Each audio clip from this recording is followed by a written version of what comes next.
A humble woman is kicked out of a luxury resort for looking too simple. But when her billionaire husband finds out, he doesn't get mad, he gets even. What happens next leaves the whole world watching. The sun dipped low over the horizon as Emily stepped out of the car, her sandals crunching softly on the white gravel. She stood at the entrance of the Oceancrest Resort, a lavish paradise nestled between cliffs and sea, known only to the ultra-wealthy. To the world, Emily didn't look like she belonged there. Her long, simple cotton dress flowed in the breeze. No designer logos. No diamond-studded accessories. Just a quiet smile and a worn leather bag slung over her shoulder. She had come early to surprise her husband, Lucas, who was away on business in Singapore. They'd planned this trip for months, and he insisted she come ahead and relax. She resisted at first, but he booked everything. First-class travel. The presidential suite. All under her name. Emily stepped into the grand lobby. Crystal chandeliers sparkled overhead. Polished marble floors stretched endlessly. People in tailored clothes lounged on velvet chairs, sipping cocktails with names she couldn't pronounce. The receptionist looked up. Her eyes scanned Emily from head to toe. "Yes," she asked, her voice stiff. "I'm checking in," Emily said, smiling. "Emily Blackwood." The receptionist hesitated. Her fingers tapped the keyboard. Her eyebrows slowly drew together. "I'm sorry," she said. "There's no reservation under that name." Emily tilted her head. "Could you try again?" "My husband made the booking. Lucas Blackwood." At the sound of the name, something flickered in the woman's expression, doubt, or maybe recognition. But then, just as quickly, it disappeared.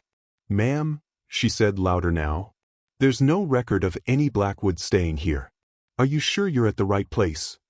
A few guests turned their heads. Emily's cheeks flushed. "Yes, I'm sure. I have the confirmation email." Before she could finish, another voice cut through. "Excuse me," a tall man in a suit approached, the manager. "Is there a problem here?" The receptionist leaned in and whispered something. His eyes narrowed. "Ma'am," he said, "this is a private property. If you're not a guest, I'm going to have to ask you to leave." Emily stood frozen. "I am a guest. My husband." "I'm sorry, but we can't allow loitering." Loitering. That word echoed in her ears like thunder. Her voice cracked.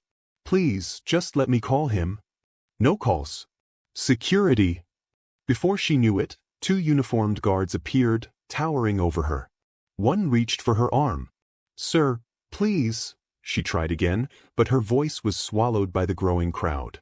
Guests stared. Some looked uncomfortable. Others smirked. They escorted her out. Her sandals scraping against the marble. Her bag swinging awkwardly at her side. Her heart pounding. Behind her, someone chuckled. She must have thought this was a motel. The grand doors closed behind her with a cold, final click. She stood outside, wind tugging at her dress, trying to blink away the tears. She had no idea this was just the beginning. Emily sat alone on a bench just outside the resort gates. The sunset, once warm and golden, now cast long, lonely shadows across the cobblestone drive. Her hands trembled slightly as she clutched her phone, trying Lucas again. Straight to voicemail. She stared at the screen, willing it to ring, but deep down she knew he was probably mid-flight, unreachable for hours. A sleek black sports car pulled into the drive. A couple emerged, laughing, their matching designer sunglasses perched on perfect noses. They walked past Emily without a glance, but not without noticing her presence. She caught the woman's whisper. "Why do they let people like that hang around here?" Emily lowered her gaze. She could have told them. She could have said her last name. Said she was married to the man who owned more stock in tech companies than most governments. But she didn't. Not because she was ashamed, but because she never led with it. She'd always been the kind of woman who preferred baking cookies over boardroom meetings. Who still took the subway when she could. Who believed in kindness before status. But here, kindness had no currency. A golf cart approached. It was the manager again, flanked by one of the guards. He stopped in front of her, his smile cold. "Ma'am, I'm going to ask you one last time. You can't stay here." Emily stood. I'm not trying to cause trouble. The manager cut her off. I don't know what scam you're running, but we don't tolerate it here. Her eyes widened. Scam? Pretending to be someone's wife. Dropping big names. We've seen it before. She opened her mouth, then closed it again. How do you argue with someone who's already decided who you are? The guard moved forward. Do you need a ride to the gate? Emily stepped back. No. I'll walk. She began down the long, winding path that led to the public road, her steps slow but steady. She could hear them behind her, laughing as they drove off in their cart. Her phone buzzed. It was a text. Not from Lucas, but from the airline. His flight was delayed another 3 hours.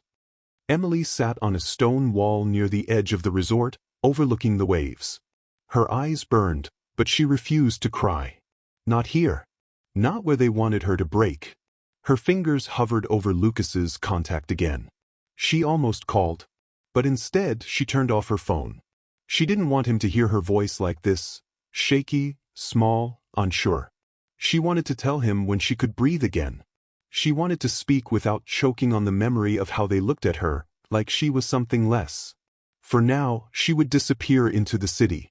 But the moment her silhouette vanished from the resort's view, a storm had already started to brew behind the scenes, and they had no idea who she really was.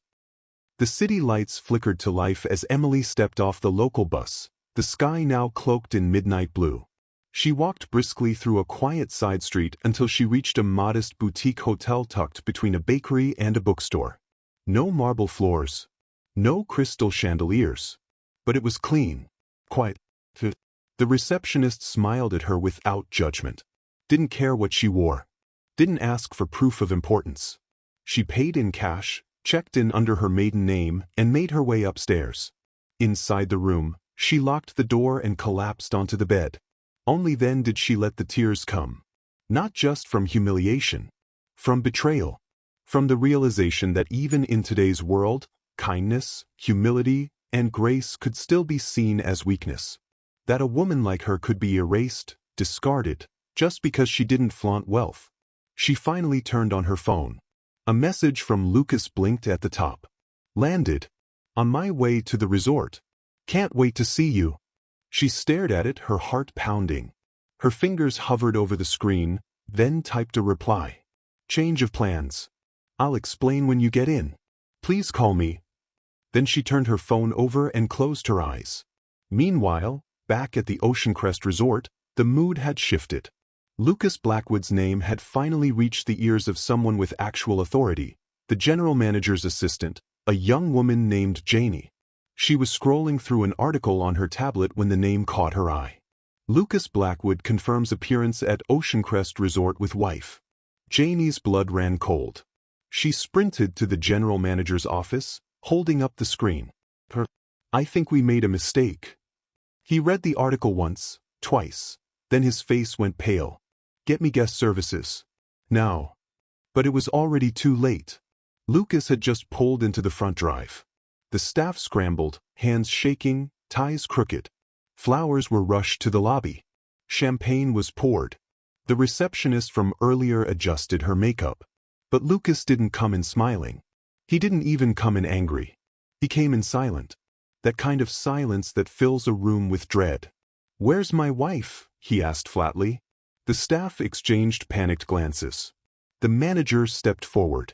I haven't seen her, Mr. Blackwood. Lucas looked him dead in the eye. I suggest you try again. He turned and walked away without waiting for a response. Upstairs in the suite he found it untouched. Pristine. Empty. His jaw tightened. He pulled out his phone, dialed. Get me Martin. I want the full property report, staff behavior logs, and surveillance tapes from the last 12 hours. The pause. And call Jeremy. Tell him I want that acquisition offer pushed through. Today. Downstairs, the staff tried to piece together what had just happened. But Emily was no longer just a guest. She was now the center of a storm that none of them saw coming. And the man they'd unknowingly insulted through her? He wasn't the kind to yell. He was the kind to ruin. Lucas Blackwood was many things. Investor, strategist, billionaire. But more than anything else, he was a man who never forgot the people who mattered to him. And Emily? She was everything. He stood at the floor-to-ceiling windows of the presidential suite, looking down at the resort grounds below. Everything was perfect, polished, manicured, staged. Except for one thing. Emily wasn't there. His phone buzzed. It was Martin, his head of private security. "I've got the surveillance footage, sir. Sending it to you now." Lucas opened the file. The screen showed a familiar figure entering the lobby, carrying a simple bag. No entourage. No flash. Just Emily. He watched, heart sinking, as the scene played out. The confused look on her face. The staff whispering. The manager's smug expression. And then, security. They laid hands on her. He paused the video. His knuckles whitened around the phone. "Get me the names of every employee involved," he said, voice low. "Start with the manager." Martin hesitated. "You want us to handle it quietly, sir?" Lucas's voice turned cold. "No. I want them to feel it." He hung up, already dialing another number. "Jeremy? Move forward with the acquisition. I want ownership transferred within 48 hours. "But sir," Jeremy stammered, "that resort's board has been dodging our offer for months." "Then make them an offer they can't dodge. Triple it." "I don't care." "But that could be." Lucas interrupted. "It's not about the resort. It's about the message." He ended the call and stared back at the screen. The image of Emily being escorted out burned into his mind. He remembered the first time he met her, wearing that same quiet confidence. The kind that didn't need diamonds to be powerful. The kind that made him feel like the richest man in the world before he made his first billion. And they threw her out like she was nothing. He wouldn't shout. He wouldn't post. He would simply turn the ground beneath them to glass, and then let them watch it crack. Later that night, in his private suite, Lucas finally got her on the phone. Her voice was soft. Shaken. "Lucas, I didn't want to ruin your trip." "You didn't ruin anything," he said quietly. "They did." There was a pause. Then he asked, "Where are you now?" She told him. "I'm coming to you," he said. "But I need you to trust me for a little longer." She hesitated. "What are you going to do?" Lucas looked at his reflection in the window, calm, sharp, relentless. "I'm going to teach them exactly who they tried to humiliate." 2 days later, Oceancrest Resort was buzzing.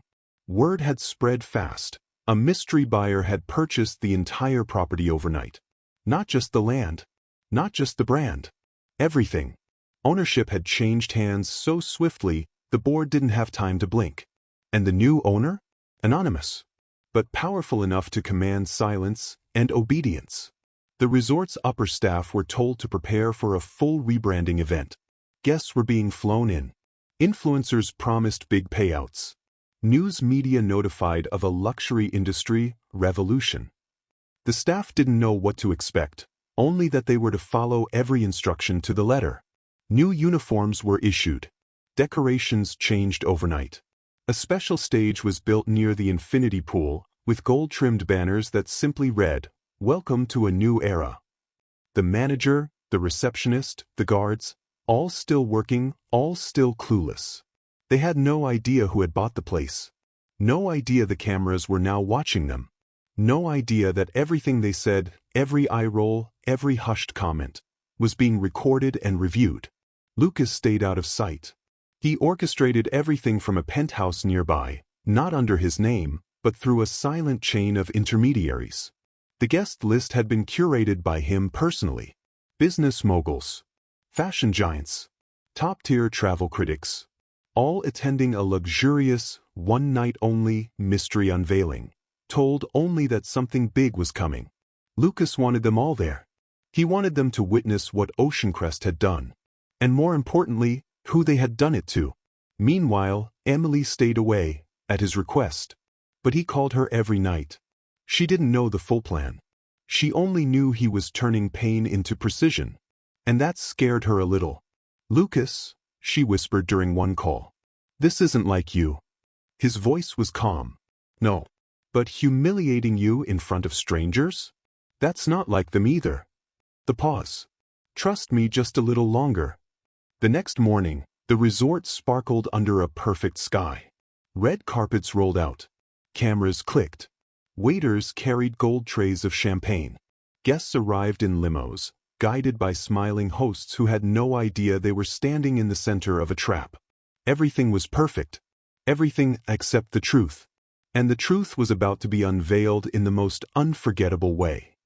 The evening sun dipped low as the party began. Champagne flowed. Laughter echoed. Flashbulbs burst in every corner of the resort. Music played gently under the chatter of the elite. Shows mingled with celebrities. Influencers live-streamed under sparkling lights, speculating about the mysterious new owner. Oceancrest had never looked more glamorous. But beneath the glitz, there was a chill. Something was off. A tension in the air, too controlled, too perfect. At exactly 7 p.m., the lights dimmed. The crowd turned toward the stage as the new general manager stepped forward, a woman no one recognized, hired just days before. She tapped the mic. "Good evening. Thank you for being part of this exclusive unveiling. Tonight marks a new chapter for Oceancrest." A dramatic pause. "But before we reveal what's next, we'd like to show you where we've been." The screen behind her flickered to life. Gasps rose from the crowd. The footage began playing. It was grainy but clear. Security camera angles. Lobby interactions. Audio synced. Emily. Walking into the lobby with her bag. The staff's cold stares. Her being ignored. Escorted out by security. Guests shifted uncomfortably, recognizing their own faces in the background, standing, watching, saying nothing. And then the voiceover began. Lucas Blackwood's voice. Measured. Razor sharp. This woman walked into Oceancrest expecting dignity. She was given shame. The video cut to a paused frame, Emily being pushed through the grand doors, her face a mix of confusion and heartbreak. She is Emily Blackwood. The entire resort froze. Whispers erupted. Some people turned to the staff in disbelief. She's his wife. The video continued, switching to clips of staff laughing. One guard joking. The manager rolling his eyes. All time-stamped. All real. Lucas's voice returned. When you judged her by her clothes, you judged yourselves. The screen faded to black. Then came silence. Until a spotlight appeared. And from the edge of the red carpet, Emily stepped into view. Not in sandals. Not in cotton. But in a sleek, elegant dress that shimmered in the twilight. No labels visible. No diamonds screaming for attention. Just grace. Real, effortless grace. The crowd parted as she walked toward the stage. No one dared speak. Even the staff, pale, trembling, stared, now recognizing her face in horror. When she reached the microphone, she paused. Then she smiled. It wasn't a cruel smile. It was quiet, peaceful. "I came here to spend time with my husband," she said softly. "But I left with something else. A reminder that respect shouldn't depend on appearance or status." She turned to the staff. The ones who had thrown her out. "You didn't know who I was. And that's the point." Then she looked back at the guests. "And maybe now, you'll remember who you are." Behind her, the screen lit up again, this time showing a new logo. The Blackwood Foundation for Human Dignity. A murmur spread through the crowd. Lucas stepped onto the stage beside her, taking her hand. "The resort is under new ownership," he said. "Effective tonight, every staff member will be retrained. Every guest will be reminded. And every dollar from this weekend will go to the foundation in Emily's name." The audience applauded, some awkwardly, some genuinely moved. The manager who had humiliated her? Fired. Publicly. The guards? Replaced. Apologized. On camera. The receptionist? Gone before the night ended. Emily didn't gloat. She didn't need to. Because now, everyone knew who she was. And more importantly, who they had become. The event wound down, but no one was leaving. Not yet. The guests lingered under the fairy lights, buzzing with disbelief and quiet admiration. For Emily. For the message. For the precision of it all. Every conversation was now about her. about how she carried herself with such dignity, about how the billionaire husband didn't shout, didn't sue, didn't post angry rants. He just flipped the world beneath their feet. In the corner, journalists whispered into their phones, drafting headlines in real time. Billionaire's wife teaches resort a lesson in class. Oceancrest shamed in silent takeover. The woman who didn't need to say a word. And while cameras were still snapping photos of the couple, Lucas leaned close to Emily and whispered, "It's almost time." She looked up, confused. "Time for what?" Lucas gave her that signature smile. "Come, just a little dangerous. Time for the second half." Moments later, a helicopter circled above the resort. A banner unfurled beneath it. Blackwood Industries has acquired Oceancrest. All operations suspended immediately. Gasps rippled through the crowd. Champagne glasses trembled. The staff looked around in panic. Again, the music stopped. Then, screens throughout the resort, in the lobby, at the pool, in every luxury suite, lit up with a final message from Lucas himself. This time, he was on camera, seated in a sleek office, hands folded. If you treat someone like they don't belong, don't be surprised when you're no longer welcome. The screens faded to black. Silence. Then, security arrived. Not Oceancrest's. Blackwood's. The new team moved in efficiently, quietly, respectfully. They escorted the old manager and his closest staff to a side entrance, where their final paychecks and termination documents were already waiting. And just like that, everything the old Oceancrest had been, the pride, the privilege, the quiet cruelty, was gone. Replaced by something more powerful and more permanent. The next morning, as the sun rose over the ocean, the first press release hit global news. Oceancrest transforms into the Emily Blackwood Institute for Hospitality Ethics, a training academy for hotel owners, staff, and executives. Its core mission? Teaching empathy over elitism, respect over rank. Its motto? Because kindness should never look poor. Emily read the headline from their penthouse balcony, a warm coffee in hand. She looked at Lucas, who was already on his laptop, answering emails. "Did we do the right thing?" she asked softly. He looked at her and smiled. "We didn't just change a resort," he said.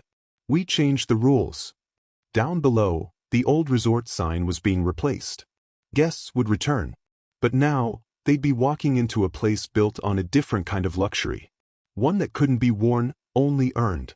And Emily? She never had to raise her voice. Because she had something far more powerful. A story that no one would ever forget.